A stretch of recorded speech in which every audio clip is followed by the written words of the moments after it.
PM ma'am. Tibian, ito yung aparato mo, small MPPT. So working na yan, makita mo yung battery is 12.9, ampere is 23, then 32 watts ang harvest niya, no, ng solar panel. So pwede ito sa 200 watts solar panel at battery na 100 Ah.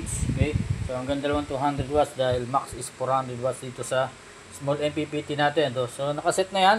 Low bat is 1.5, then ang reconnection is 13.2, iilaw uli yung LED red, then magkakaroon ka uli ng kuryente. So malolobat tong battery mo, halimbawa nilagay yung battery mo ay umabot ng 1.5, malolobat yon, mawawalan LED red, mamamatay, then kailangan mo i-charge uli kinabukasan, no?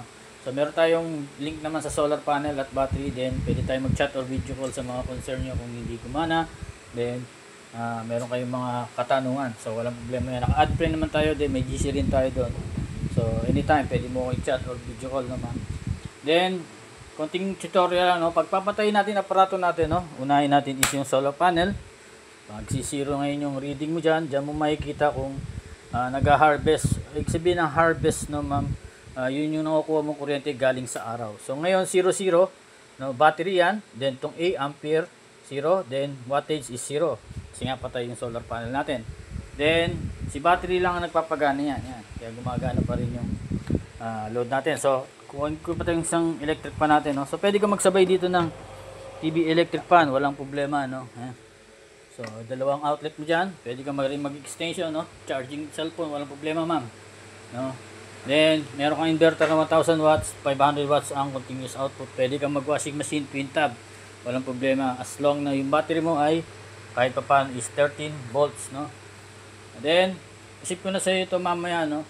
Then, patayin na natin yung inverter. So, yan, mamamatay yung inverter. Okay. So, mawalan ka na ng kuryente dahil namatay na ang inverter. Okay, then yung solar panel o yung battery, no? Ayan. So wala na yung MPPT. So pag inom mo yan, unahin mo yung battery. Okay, gitna ang battery.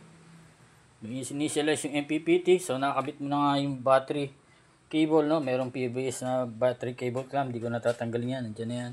Pwede mo naman kapalan. Walang problema, man. No?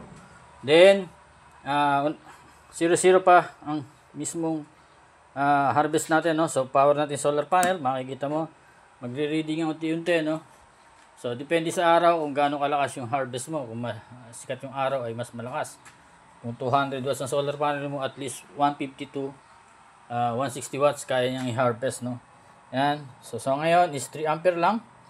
Then 41 watts, no? So medyo kulimlim kasi ngayon. Then yung inverter, no? So wala pang load. Yan. Buhayin mo ngayon. So mag-reconnect na yan dahil mataas ang battery natin, no? Ayan. So pasip ko na sa iyo mamaya, no, Ma'am Vivian. So salamat ulit sa pagtitiwala. Then sabay ko yun. Sabay na kayo. So 5 kayo today, no? So salamat sa pagtitiwala. God bless.